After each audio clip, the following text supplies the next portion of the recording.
What's going on, guys? I'm Dragon. You're watching Dragon Off-Road. This is a new series called The Hot Minute with Dragon, and I'm just gonna spend a little bit of time talking about various through hiking and backpacking things that I've learned through hiking the Continental Divide Trail and the Araroa and the high ride of the Pyrenees and the Grand Traverse of the Alps, the GR5, and just a bunch of other stuff. But that's like my resume, I guess. And today I wanted to talk about some modifications that I did to my Z-Pack's Nero. I just took this thing for an 800-mile walk on the Appalachian Trail from Roanoke to Springer Mountain, and it worked really great. Even with winter gear, my base weight was like 13 pounds, and when this thing's empty, man, it just you could run with this pack on. It was great. It was so light. I've never experienced that before. Where your pack is so light that you barely even realize it's that you're wearing a backpack, and that's just so awesome. That just gives you so much more energy to enjoy your surroundings and make more miles in the day. You just have more energy. You're wearing out your joints less, which is pretty important because you want your knees to be good for a long time. Many more hikes to come. But when I got this pack, it was kind of lacking a few little things that I like to have on a pack. The first one that I added was a compression strap on the top. This is just some shock cordage from MSR. But I would use this to put my clothes on top of the pack, like a jacket or whatever. When I would get hot, I can put my clothes up there and just cinch it down. And I would also put my tent up there if I had more than 5 days of food, just gives you a little bit extra room on this 35-liter pack. I've got a 35-liter dry bag in there right now, so you kind of get an idea of the size. So it's got 35 liters inside, probably 5 on each pocket, 10 in the mesh, and then I probably added another 10 up here. I put 2 compression straps down at the bottom as well, so you could add, a good bit more storage down there. You could, put my trekking poles down there. You could put a big tent or a sleeping pad there. And I use these V locks, these line locks. And the Nero already has little loops kind of all over the pack, like this one right there. And so what I did was I took these line locks and I kind of took a very thin saw blade and sawed a diagonal notch across the little attachment point, and then you can just slip it on. You could slip it on here to any of these little loops. You could add compression straps anywhere, so I added one right here at the top. And I've really cinched these down and they haven't broken, so I don't think that little saw cut really impacts the strength very much. But maybe keep that in mind. Don't pull it so hard that you're gonna rip that thing off.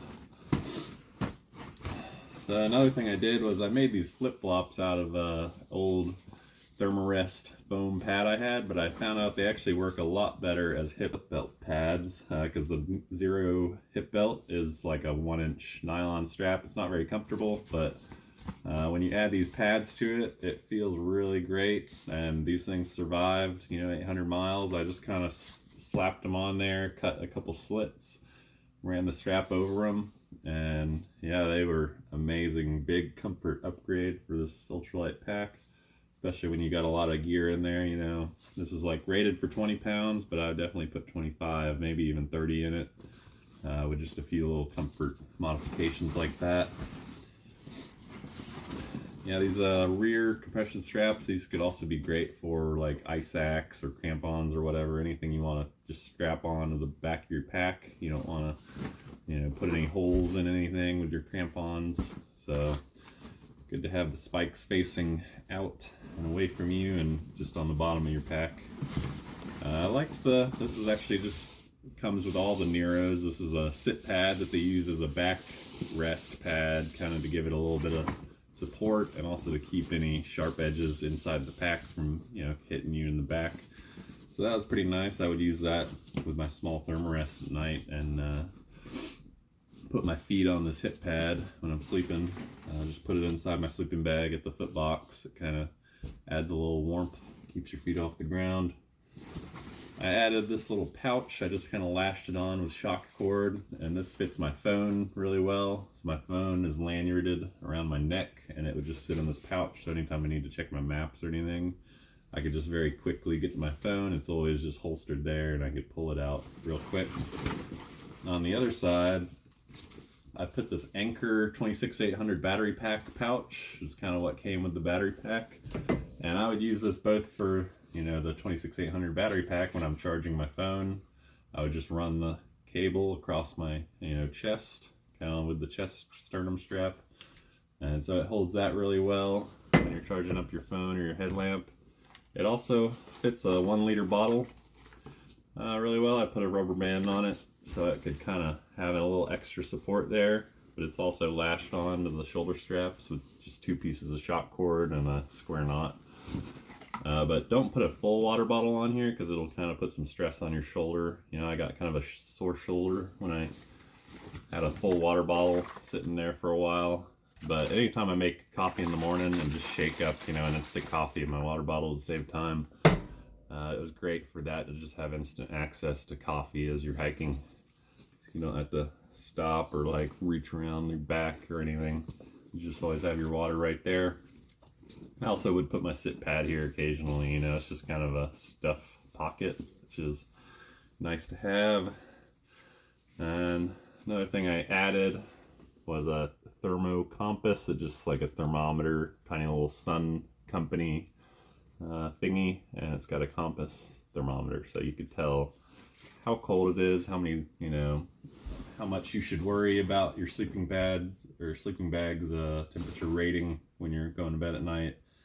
Like I think at one point it was like 0 degrees in the Rowan Highlands when I was on the AT a couple weeks ago. And luckily my 10-degree bag worked out really well, even though it's been really used and the down's kind of compressed. I added 6 more ounces of 900 filled down into the bag, like just kind of opened a hole, and in the sleeping bag all the baffles are blown out, so I just added like 6 more ounces of down and kind of just fills up the whole cavity. There's no baffles anymore, it's just a giant pile of down, and I kind of shake it, you know, around to where I need it to be depending on how cold it is. So when it was 0 degrees, you know, I shook it all the way to where all the down was right on the center of the bag, you know, and then zipped it up, got in it, and just didn't move, because if I move, the down kind of moves off to the side and leaves like a air gap above me with no loft. It gets really cold then. So just little things you learn while you're out there trying to survive. So that's almost all the modifications, but I also added my 2 little mascots that I got in Hot Springs. My little dragon mascots. So they just kind of go everywhere with me and keep me company. Remind me that I'm a mythical creature capable of incredible things.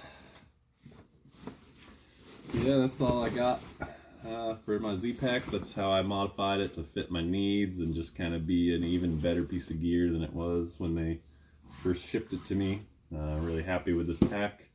Worked out great. I think I'm going to take it on the PCT next year. But we will see. I hope this video gave you some good ideas, you know, taught you a thing or two. And yeah, make sure you like and subscribe if you like this content. I'm going to be doing a lot more Hot Minutes of Dragon in the future. So have a good one. Hit that subscribe button and I'll see you next time.